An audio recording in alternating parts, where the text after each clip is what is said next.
maanta horta waa aftirsanayaaye waxaan arkay qoliyo Turkiga daarood iyo Soomaalida kale oo la fiiyo waa gabadh xididkeedu tagtay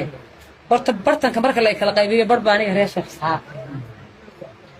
waxaan ahay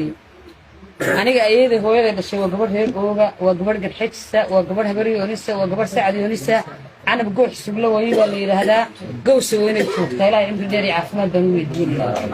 أبتياضي هو يلا يلا ولا علي ما أحمد برهان وأنا ما هبرتش على وبعيدة وعثمان الله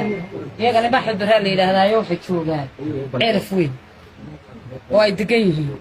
لين عكر قبل موسى إسماعيل عبد الله حمد الله كاي حق عرقاوه حق كلاوه وحاجته عيسى مصادرة فرتدي لبدا إذا واحد لقيبيه واحد بيسار waxaan idin qirayaa oo aan halka ka qirayaa gobonimo iyo xurmo gabadheed